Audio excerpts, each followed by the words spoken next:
In the previous session, we illustrated the hermeneutical nature of doctrine itself and the history of doctrine. In this session, we'll talk about the basic elements of the communication process, and that will prepare the ground to talk in the following session about the role of the reader.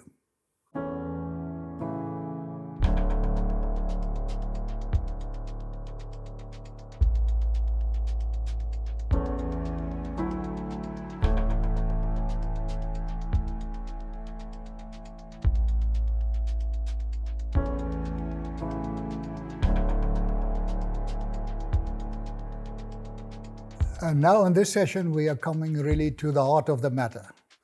And that is the critical role that communication plays in the sustaining of life on different levels, in nature, but also human existence itself. And we will, as the first part of this session, look at what happens in biology. Biology has become one of the most important fields to learn about the nature of communication. And we are discovering not only is it much more complex and mysterious in some ways in biology, but we can also learn a lot of what happens here in biology. We've already spoken about this, that there is an intuitive interaction between cells in biology. And once again, they are not losing language in the traditional sense of the word. They communicate in the same way that DNA strings are also strings of instructions, actually, how the development of a cell and of life should take place. Now, biology has developed in a vast field of study, where receptors, signals, responses play an important role in where scientists study an intricate meshwork of relationships at the crossroads of chemistry, physics, and biology. But despite the technical advances, the global understanding of signal transduction, its internal hierarchies, its highly integrated and extremely dynamic nature, still remains an unknown field in many ways. A potential breakthrough happened recently, where scientists realized that there are striking analogies between the signaling networks in biological systems and electronic circuits. And both of them involve hierarchies, switches, modularity, redundancy, and the existence of very powerful feedback mechanism. And this realization has led to a new field of study called computational biology. But today, the study of cell signaling is not only restricted to biologists, but there are engineers, biophysicists, and scientists of every kind that create computational algorithms that model the structure of signaling and the networks based on biological measurements. And these models can be used to predict the outcome of otherwise physically impossible experimental conditions. As it turns out, we are just beginning to appreciate that many of the designs and strategies we have developed to manipulate information, particularly within the digital world, are actually already present in biological networks and having been invented over the course of millions of years in the process of evolution. We should therefore be constantly aware that human communication is but one form of interaction, and we should be constantly on the lookout for what we can learn from other forms of communication. What is important in this regard is that the ability to send and receive signals and to interpret them is not an optional issue, but is essential for the sustaining of life. The question is, does this really also apply to human systems? And I would venture the statement, yes, indeed. Human existence is also essentially dependent on the ability to receive and interpret the signals.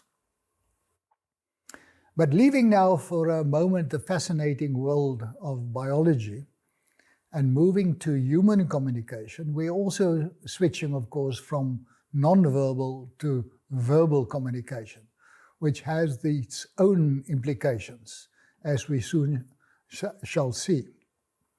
Although humans do use also non-verbal communications like body language, sign language, in different forms, the main emphasis when we talk about human existence is verbal communication, whether it be in oral or in written form. I would like then to introduce you to a very simple, basic model of communication, which might look simplistic at first, but which enables us to place the various elements in their proper relationship. So this basic diagram makes the line of communication between sender, message, and receiver. Those are the basic elements of the process. The sender obviously can take many forms, whether it's the author of a book or an officer in the army giving a command, or whether it is a sign language of whatever kind, but it is the origin of the message that is important here. Secondly, obviously, is the message itself, which can use a huge number of media. It could be oral, it could be written, it could be in semiotic forms, it could be coded, whatever it may be. So the message has its own variations and its own logic.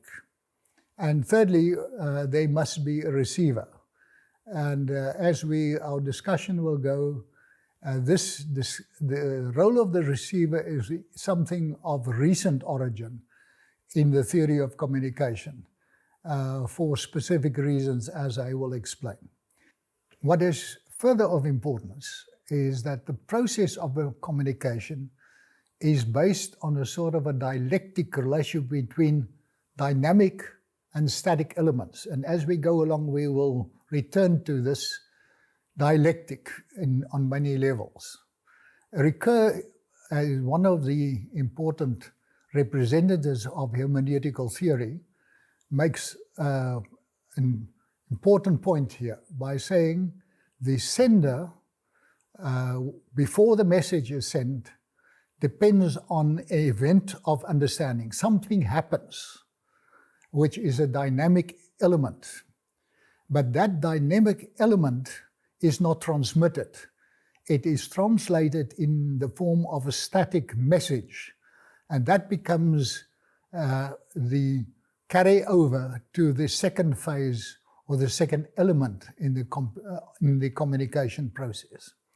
Now, this text of the message, whether it's written or in coded form, in itself is static. We will see that the text has a certain structure that is almost enduring all kinds of change.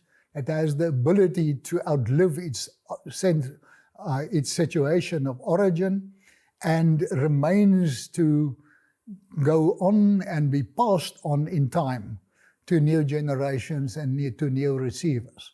So the text as such and the textual structure, and that is the strong point of structuralism, has a certain consistency, a certain unchanging nature.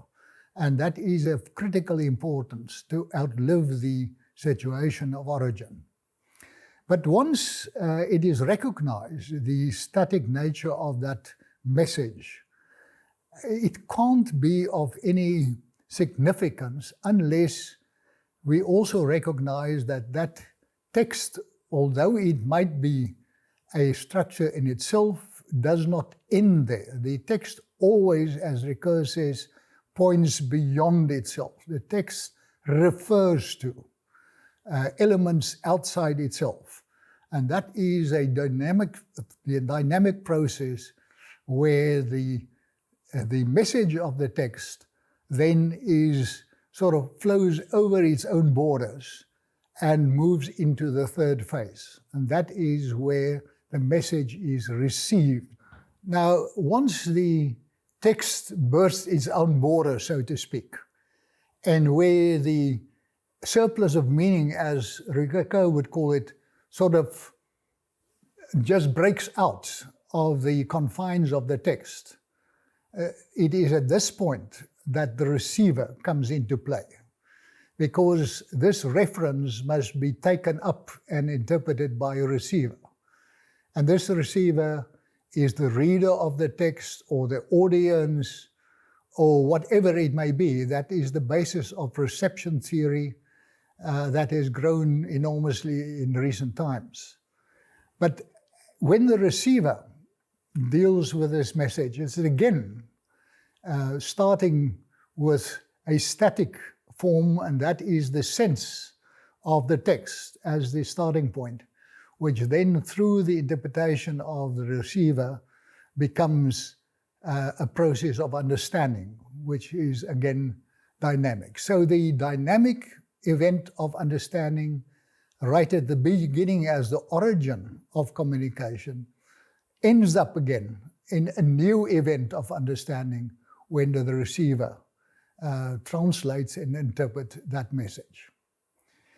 Now, what is missing still in this diagram of the three elements, and we will come back to that from time to time, is the fourth and perhaps the most important aspect, and that is that there is always a feedback loop that relates and binds the receiving process to the original situation of the sending of the message.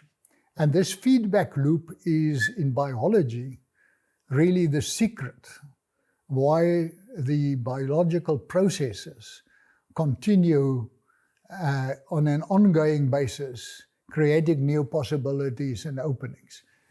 What we have here in essence is what Gadamer will later call the Einverständnis, the moment where there is a fusion of horizons and where the receiver makes contact with the original situation of the message by appropriating it through the feedback loop. And therefore, we can get to a new Vorverständnis, or a new understanding, self-understanding of the receiver.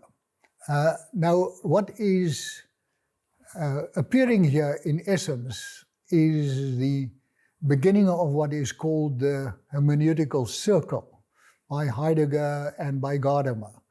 And that means there is always a return to the prior position, the prior understanding of the receiver, that is changed now in view of the message and the interpretation of message, creating a new pre-understanding.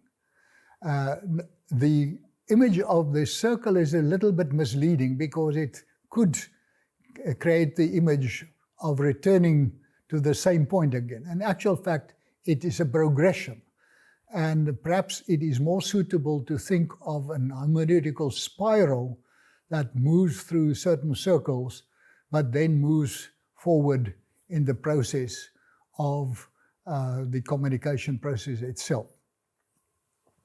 Now, the power of this syntactical string of a sentence, or a statement, and that is the kernel message, the central part of the communication process, has the ability, the strange ability, of outliving itself, moving from not only caught up in its situation of origin, but the ability to move into further spheres speaking to new generation, although it might not be intended for them, and activating the process of understanding a new situation.